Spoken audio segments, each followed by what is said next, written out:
So in this unit, I want to quickly go over the relationship between logic and language.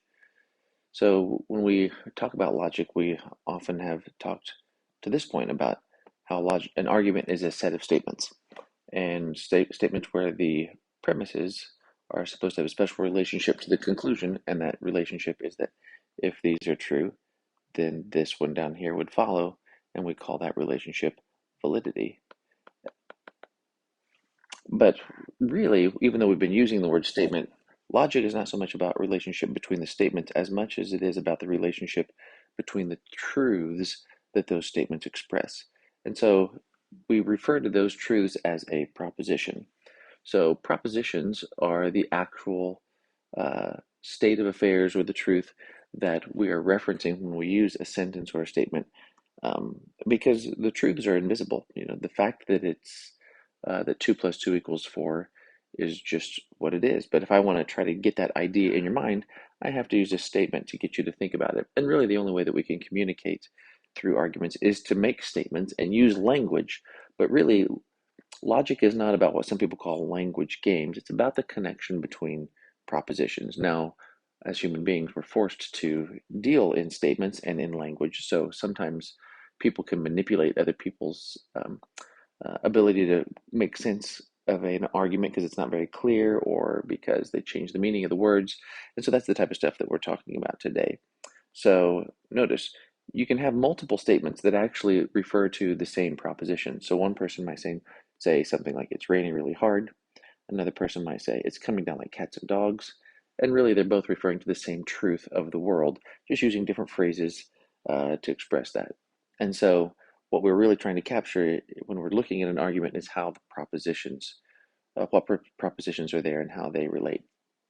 So, the first two things that can create a problem are vagueness and ambiguity. Now, a lot of people conflate these two terms as being the same thing, but they're not. The terms are different. So first of all, let's talk about an example of a vague term. A vague term is a term which has no clear definition.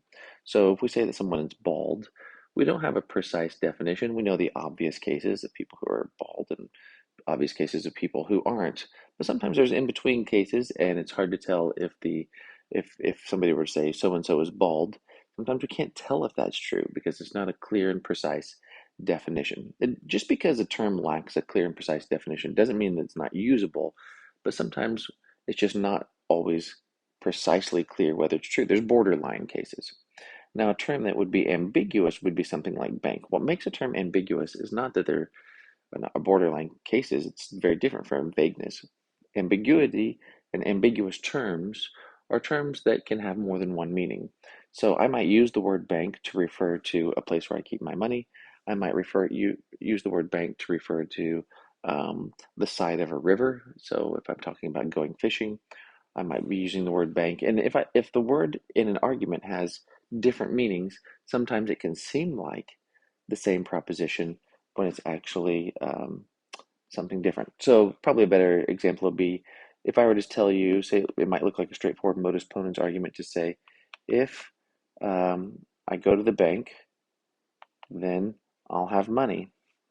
And second premise, I went to the bank. So you might conclude, okay, so Dr. Schmidley has money. Maybe I owe you some money, and you've heard me say on several occasions, every time I go to the bank, I have money, and you stop by to see if I'm gonna be able to pay you back, and I'm not in, but my secretary says, oh, well, he'll be in this afternoon because he's at the bank right now. So you think, aha, so he's gonna have money. So this looks like a valid argument because it looks like modus ponens. But if you find out later that I was always referring to the place where I keep money with this word bank, and down here it's referring to having gone fishing, let's say, that morning, then this, even though it has the appearance of a valid argument, isn't because there's ambiguity. So that's the distinction between vagueness and ambiguity. Another thing that can happen when we're using language is that we can be distracted from the clarity of an argument because of emotive force. Now, there's really two types of semantic content that can be present in a sentence, and by semantic content, I just mean the meaning or the stuff, something that's there besides just the syntax of the structure of the sentence. So what we are dealing with, or trying to precisely deal with when we're dealing with an argument, is cognitive meaning. So if I say it's raining, the cognitive meaning there is that there's precipitation, there's water falling outside. But that sometimes sentences we use not only have cognitive meaning, but also contain some emotive force. So if somebody's trying to talk to you about a particular practice, um, something that's going on in politics, and they say, well, what do you think of that ill-formed and hastily debated legislation? Now, notice if we're just talking about, if I just wanted to know how you feel about a particular piece of legislation, I might just call it by name, House Bill 147. And that should have fairly pure cognitive meaning. But notice we oftentimes choose phrases that create emotion in people's hearts, I guess, so that when we're dealing with an argument, if the propositions are being expressed with emotive force, it can actually create some emotion in us that makes us not very good at evaluating arguments. Sometimes, if things are expressed with emotive force, it can already slant you to want to believe it or slant you to want to not believe it, regardless of whether the argument is sound. So we want to pay attention to when propositions are created or statements are written with emotive force, and try to be as clear as we can about just capturing the cognitive meaning when we're reconstructing arguments. All right, finally, and this kind of goes along with the emotive force, is sometimes people, when they're stipulating definitions for a term, they use what we'll call a persuasive definition. So a good example of this, if you've ever watched any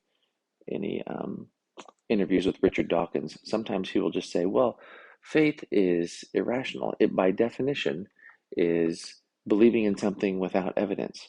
Well, if somebody grants that definition, then a lot of the things that Richard Dawkins, for example, wants to get you to believe, are you're already halfway there because he's given a definition that's already slanted towards that conclusion. Now, it shouldn't take too much effort for somebody who's a believer to realize, well, when they talk about faith, they're usually not talking about believing without evidence. They're usually talking about a level of trust or commitment or confidence that they have either in scriptures or in the Lord. So oftentimes we have great faith the more evidence we have, the more experiences we have with things that God's done in our lives. So it's a bad definition, but a lot of times people will unreflectively accept a definition that's a persuasive definition, and that it can get you in trouble when clearly trying to figure out what's true. So those are the main aspects of language that we want to go over for our unit today. And when we're doing our argument reconstruction, we want to pay attention to those so that whenever we are writing our statements out, we, if there's two different statements that are referring to the same proposition, we want to employ uniform language to keep those the same.